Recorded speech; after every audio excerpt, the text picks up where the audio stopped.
Your own sprinkler line is frozen, Mr. Vega, and you have the nerve to blame the board. HOA President Dana Krause's voice cracked over the lobby intercom at 2:17 a.m., July 18, 2025.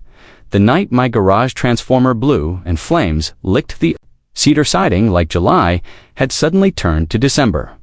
I stood in my driveway, in boxers and a t-shirt, garden hose in hand, watching orange light dance across my neighbors' horrified faces as they emerged from their units. The fire departments? Sirens wailed in the distance, but I'd already contained the worst of it. 3 months of planning for this exact scenario, because when you send 14 certified letters to your HOA about frozen sprinkler lines and get 14 letter responses about reviewing your concerns with the appropriate committee, you start preparing for the inevitable. The sprinkler line that's been frozen since December, I shouted back at the intercom, not caring that half the Willowbrook Estates complex could hear me. The one I documented in my January 15th report, the one your maintenance contractor said would be addressed in the spring budget cycle. Krause's heels clicked across the lobby's marble floor as she approached the glass doors. Even at this hour, she was fully dressed, pressed slacks, blazer, the works, as if she'd been expecting this call. Mr. Vega residents are responsible for their own unit maintenance. The HOA isn't liable for tell that to the insurance adjuster, who's going to ask why a $200 sprinkler repair turned into a $50,000 claim. I coiled the hose as the fire truck rounded the corner, its lights painting the complex in alternating red and white. Tell that to the state fire marshal, who's going to want to know why the system failed during a July heat wave when the pipes should have been flowing freely. The thing about being a senior fire safety engineer for the Colorado Department of Public Safety is that you learn to read people's faces when they realize they've been dismissing an expert for months.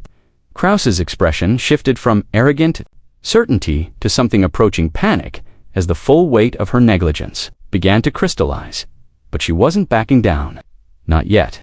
You people always think you can intimidate us with your threats and your lawsuits, she said, her voice dropping to a whisper that still carried across the humid summer air. Well, I've dealt with your type before, and I won't be bullied. Your type, there it was. The thing that had been lurking beneath every dismissed email, every delayed response, every condescending explanation about proper channels and following procedure. I'd suspected it back in December when my detailed engineering report, complete with thermal imaging and pressure calculations, had been returned with a sticky note suggesting I contact a local handyman for minor repairs.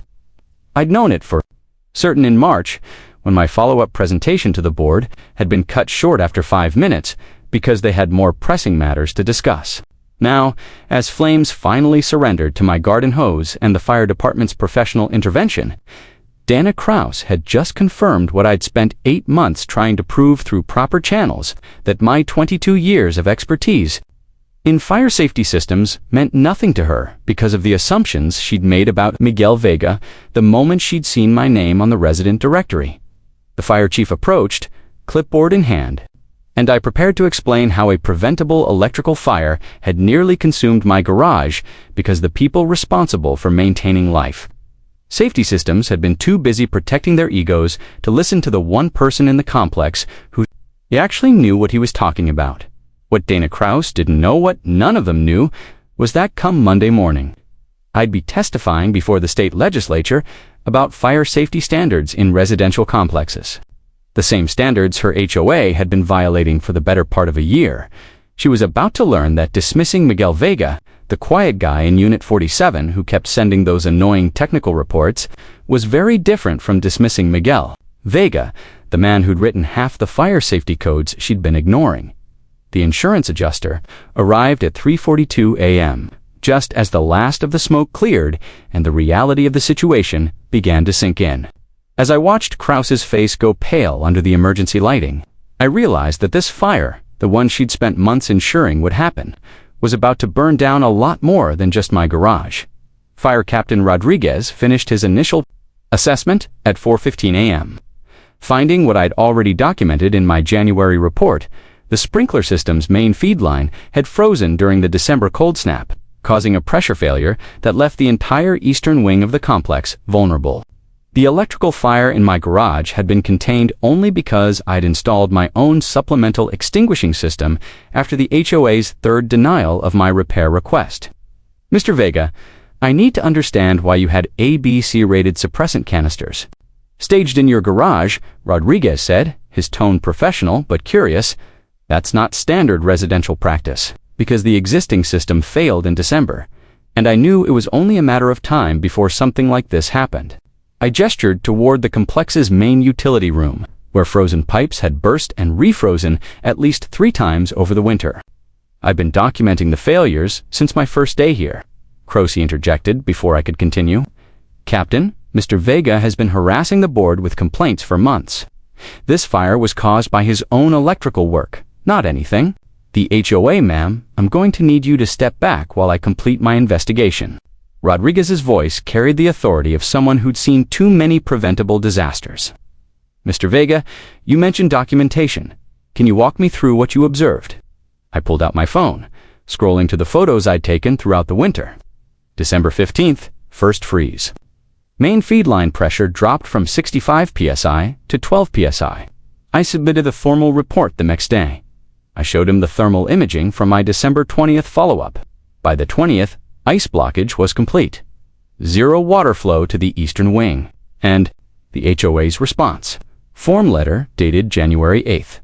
Quote, your concerns have been forwarded to the appropriate committee for review during the next budget cycle. I scrolled to the next image. January 15th, I provided a detailed engineering assessment with repair recommendations. Cost estimate, $180 for pipe insulation, $350 for heating elements.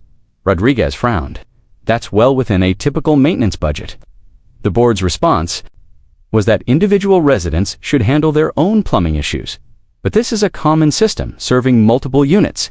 Exactly. I pulled up my March presentation slides, which is why I requested time at the March board meeting to explain the difference between unit-specific plumbing and shared fire safety infrastructure. Krause's voice rose defensively. We gave him 5 minutes. He was completely inappropriate. Talking over board members, making accusations. I was trying to explain that frozen sprinkler lines constitute a life safety violation under Colorado Fire Code, Section 903.2.1. I turned to Rodriguez. Captain, you know the code. Common sprinkler systems in residential complexes fall under shared infrastructure maintenance, not individual unit responsibility. Rodriguez nodded slowly. Mr. Vega, what's your background in fire safety? Before I could answer, Krause laughed a sharp, bitter sound. He's going to tell you he's some kind of expert. Miguel thinks he knows better than licensed contractors and board members who've been managing properties for decades. Actually, I said, meeting Rodriguez's eyes, I'm a senior fire safety engineer with the Colorado Department of Public Safety.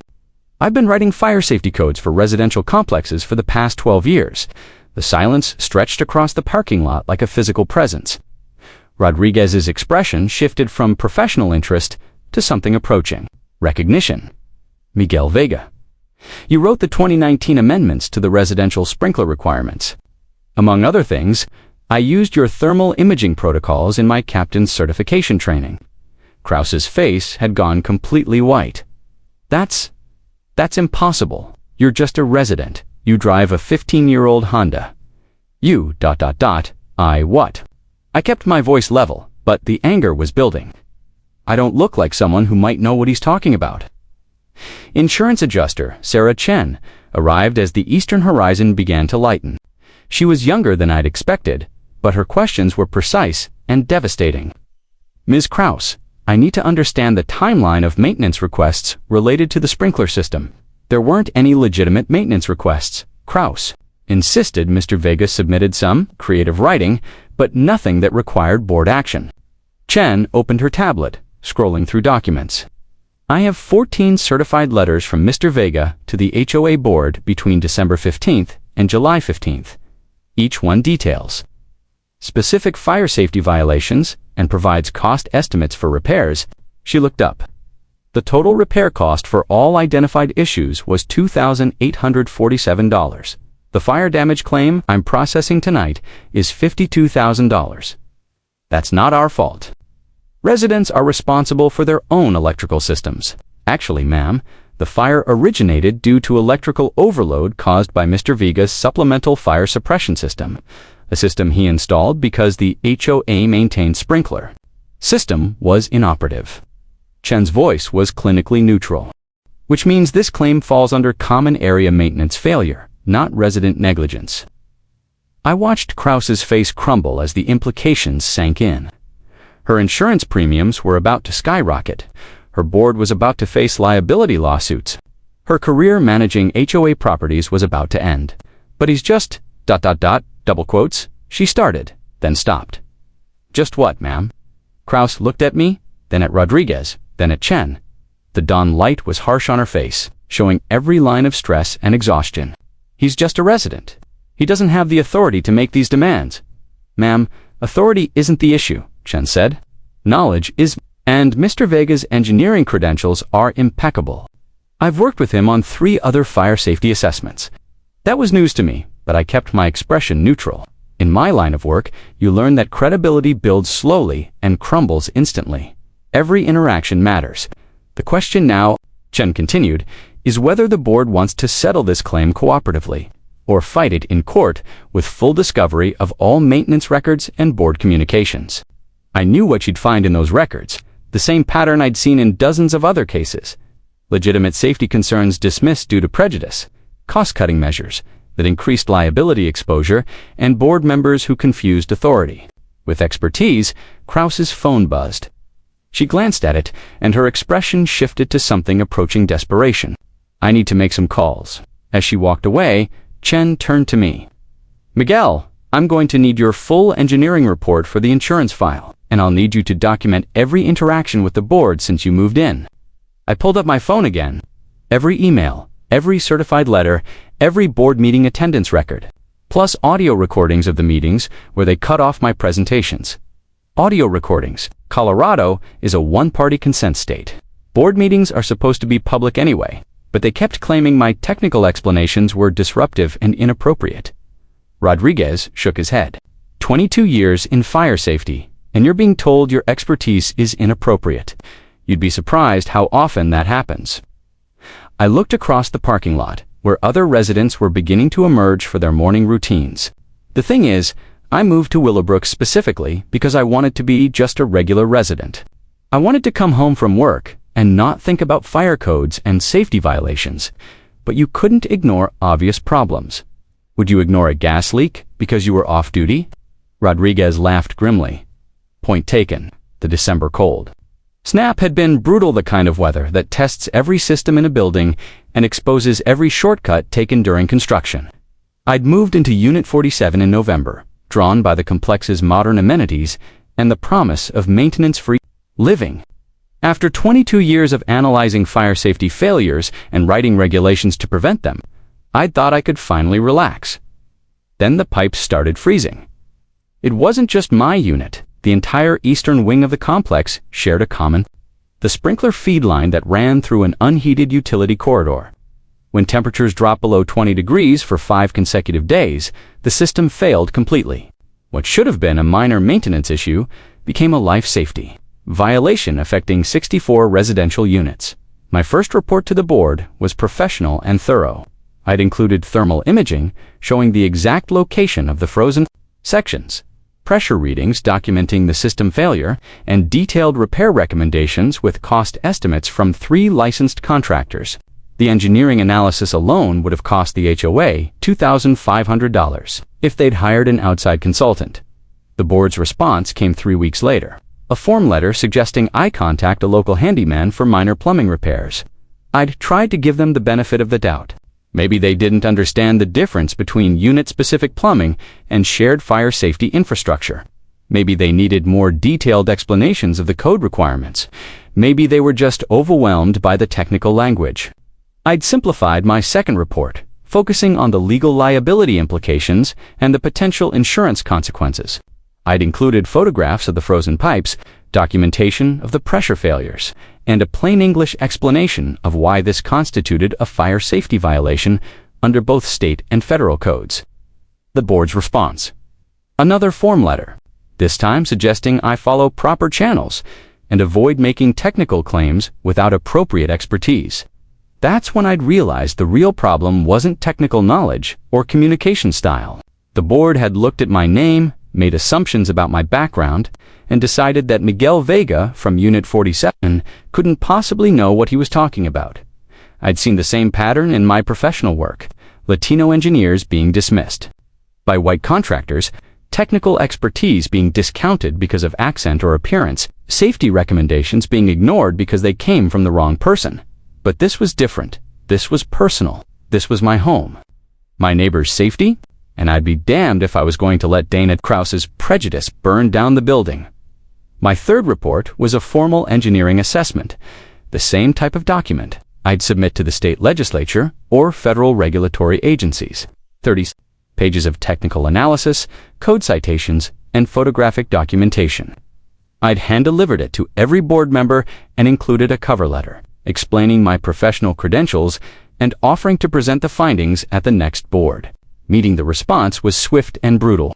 A certified letter from the HOA's attorney accusing me of harassment and inappropriate intimidation tactics. They threatened to fine me for misuse of common areas. I'd taken photographs of the frozen pipes and disruption of board proceedings. I'd requested time on the agenda. That's when I'd known this was going to end badly. The community meeting was scheduled for 7 p.m. on July 22nd, 4 days after the fire. The complex's main conference room hadn't seen this many residents since the initial sales presentations, and the tension was thick enough to cut with a knife. Dana Krause sat at the head table with the other board members, her face a mask of professional composure that barely concealed her desperation. The insurance claim was still pending, but word had spread through the complex that premiums were about to increase dramatically.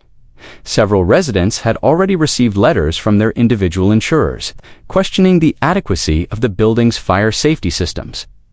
I sat in the back row, notepad in hand, watching the crowd file in. Mrs. Patterson from Unit 12, who'd been displaced for 3 days while smoke damage was assessed, the Johnsons from Unit 23, whose insurance agent had recommended they find alternative housing until the sprinkler system was fully repaired, young families with children, elderly residents with mobility issues, working professionals who couldn't afford significant increases in housing costs, all of them affected by the board's decision to ignore 14 separate warnings about fire safety violations. "Ladies and gentlemen," Krause began, her voice artificially bright, "thank you for coming tonight. I know there are concerns about the incident last week, and I want to assure everyone that the board takes fire safety very seriously." A murmur of discontent rippled through the crowd, serious enough to ignore 8 months of warnings. The fire in Mr. Vega's garage was contained quickly, and damage was minimal. Our insurance will cover all repairs, and we expect no significant impact on monthly HOA fees. "What about our individual insurance?" Mrs. Patterson called out. "My agent says my premiums are doubling because of inadequate building safety systems." "That's between you and your insurance company," Krause replied smoothly.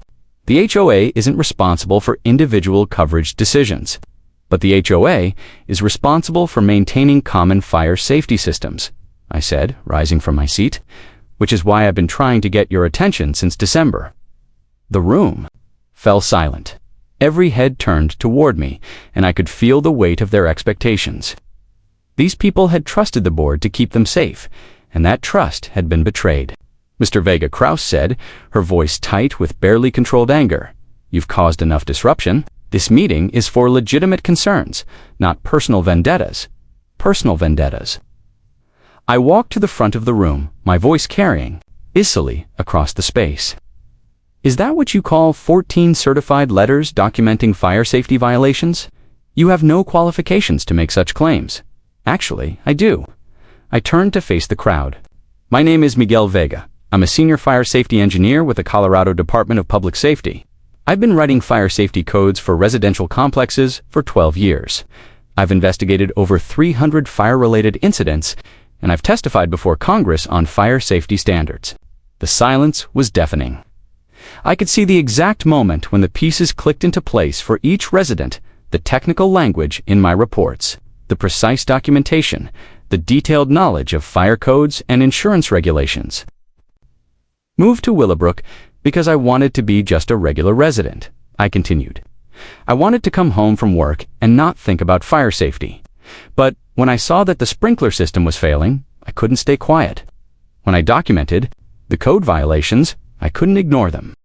When I warned the board about the liability exposure, I couldn't pretend it wasn't my problem. But you're just, Krause started. I'm just what? I kept my voice level, but the anger was building. Just a resident, just Miguel from Unit 47. Just someone you can dismiss because you don't like my name or my appearance. The room erupted. Residents began shouting questions at the board, demanding to know why they'd ignored warnings from a fire safety expert. Mrs. Patterson stood up, her voice shaking with rage. You mean we've been living in a fire trap for 8 months? You were too prejudiced to listen to the one person who actually knew what he was talking about. That's not what happened, Krause protested. Mr. Vega never properly identified his credentials. He submitted inappropriate technical documents without explaining his background. I included my professional credentials in every report after January, I said. I offered to present my findings at 3 separate board meetings. I provided my business card, my state license number, and references from federal agencies. But you didn't, Krause faltered. I didn't what? Dress the part, sound the part, look like your idea of an expert. Board member Tom Wilson, who'd been silent throughout the meeting, finally spoke up. Dana, I remember Miguel's March presentation. He did identify himself as a fire safety engineer. You cut him off after 5 minutes because he was being disruptive. He was challenging the board's authority. He was trying to keep us from being sued for $50,000, Wilson shot back. Which is exactly what happened. The meeting dissolved into chaos. Residents demanded Krause's resignation. Board members began turning on each other. Insurance questions flew from every direction. And through it all, I sat quietly, watching the predictable collapse of a system built on prejudice and willful ignorance. The emergency board meeting was called for July 28th, exactly 10 days after the fire. The agenda had only one item, Dana Krause's resignation. I wasn't supposed to be there. Emergency meetings were typically closed to residents, but Tom Wilson had specifically requested my presence as a technical consultant. The other board members had reluctantly agreed, partly because they needed someone who understood the insurance implications, and partly because they were terrified of making another costly mistake. The conference room felt different this time. The air of authority that had surrounded the board for months was gone, replaced by the desperate urgency of people trying to save their own skins. Miguel Wilson began. We need to understand the full scope of our liability exposure. The insurance company is asking for a comprehensive assessment of all fire safety systems in the complex. I can provide that, I said, pulling out the report I'd prepared. But first, I need to understand why my previous assessments were ignored. The question hung in the air like smoke.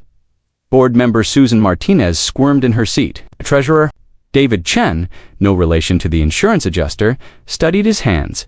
Only Krause met my eyes, her face a mask of defiant anger. We followed proper procedures, she said. We reviewed your submissions according to established protocols. What protocols? I asked, because I've reviewed your meeting minutes, and my reports were never formally discussed. They were dismissed without technical review. You didn't follow proper channels. I submitted formal engineering assessments to the board president with copies to all members. I requested agenda time through the proper procedures. I provided certified documentation of my professional credentials. I leaned forward. What channels did I fail to follow? Silence. Actually, Wilson said quietly, I think we need to address the elephant in the room. Dana, you told us Miguel was just a complaining resident. You said his technical claims were inappropriate and disruptive. They were inappropriate. He was challenging the board's authority. He was trying to prevent a fire. He was being confrontational.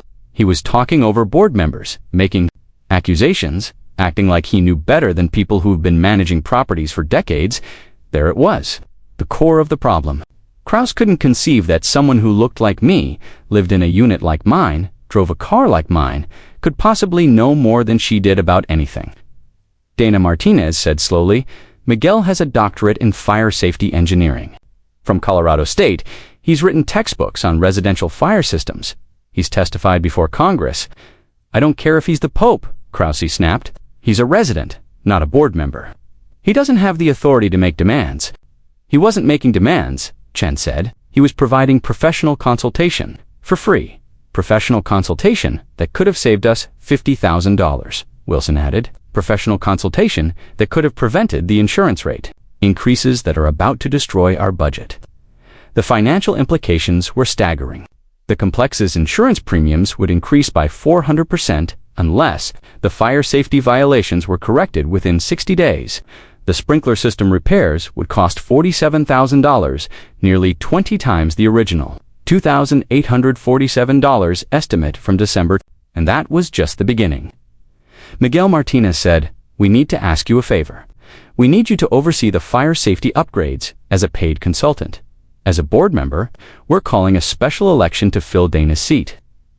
I looked around the room, seeing the faces of people who'd spent months dismissing my expertise, now begging for my help. Part of me wanted to refuse to let them solve their own problems, but there were 64 families in this complex, including children and elderly residents who had nothing to do with the board's prejudice. "I'll consider it," I said. "But first, I need to understand what happened here. Dana, I need you to explain why you ignored 14 separate warnings about fire safety violations." Krause's composure finally cracked. "You want to know why? Because I'm tired of people like you thinking you can waltz in here and tell us how to run things. I've been managing properties for 15 years. I've dealt with every type of resident, complaint imaginable, and I know the difference between legitimate concerns and troublemakers who think they're smarter than everyone else. People like me. People who can't accept that there's a hierarchy. People who think their college degrees give them the right to challenge authority. People who..." She stopped, realizing she was digging herself deeper. "People who are Latino," I asked quietly. "That's not what I meant." "Then what did you mean?" The silence stretched for nearly a minute. Finally, Wilson spoke. "Dana, I think you should resign. Tonight, I'm not resigning. I've done nothing wrong. You've exposed this complex to massive liability because you refused to listen to a fire safety expert," Chen said. "You've caused insurance premiums to skyrocket because you ignored documented code violations. You've put 64 families at risk because you couldn't handle the idea that a Latino resident might know more about fire safety than you do." I never said anything about his ethnicity. "You didn't have to," Martinez said. "It's been obvious from the beginning. Miguel provided professional-grade engineering reports, and you dismissed them as creative writing. He offered expert consultation, and you called it harassment. He tried to prevent a fire, and you accused him of having a personal vendetta. Emergency meeting ended with Krause's resignation and a unanimous vote to invite me to join the board as fire safety consultant. The complex faced months of expensive repairs, legal settlements, and insurance negotiations, but for the first time since December, there was a sense that the problems might actually be solved. As I walked back to Unit 47, I thought about the cost of prejudice, not just the $50,000 insurance claim or the quadrupled premiums or the $47,000 in repairs, but the human cost, the families who'd lived in danger for 8 months because one person couldn't. Except that expertise doesn't always come in the package you expect. 6 months later, on a crisp February morning, I stood in the same parking lot where the fire had started, watching the installation crew test the new sprinkler system. The complex looked different. Now newer, safer, more carefully maintained. The utility corridors had been properly insulated. The common areas had been updated to current fire codes, and every resident had received comprehensive fire safety information. The insurance premiums had stabilized after the upgrades were completed. The complex's safety rating had actually improved beyond its original specifications, making it one of the most secure residential properties in the city.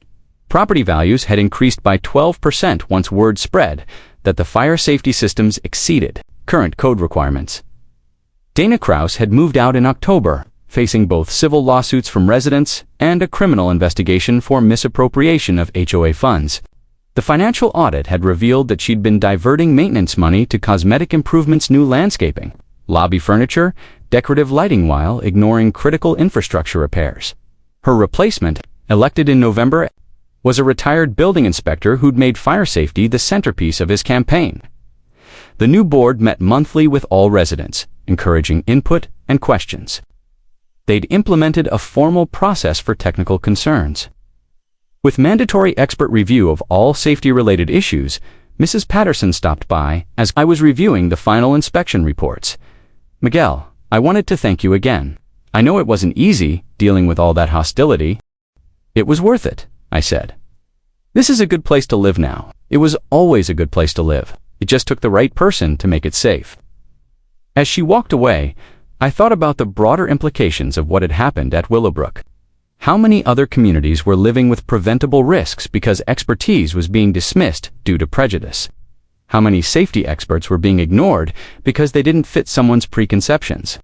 The fire had been contained in my garage, but the real damage had been to trust in institutions, trust in authority, trust in the idea that competence and character mattered more than appearance and assumptions. Rebuilding that trust had taken months of transparent communication, patient education, and consistent follow-through on promises. But it was possible. Change was possible. Safety was possible. Justice was possible. My phone buzzed with a text from the state legislature's Fire Safety Committee asking me to testify on residential building codes the following week. The same codes that Willowbrook had violated for 8 months. The same codes that could have prevented the fire if anyone had been willing to listen.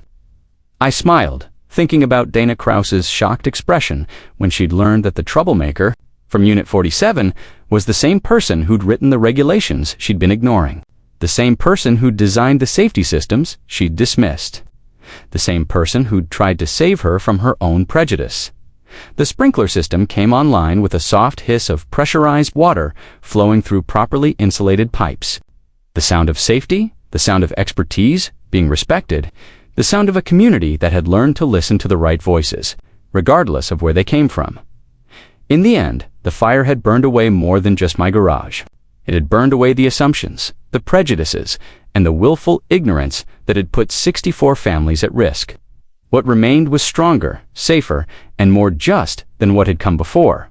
Sometimes, that's all you can ask for. Sometimes, that's enough.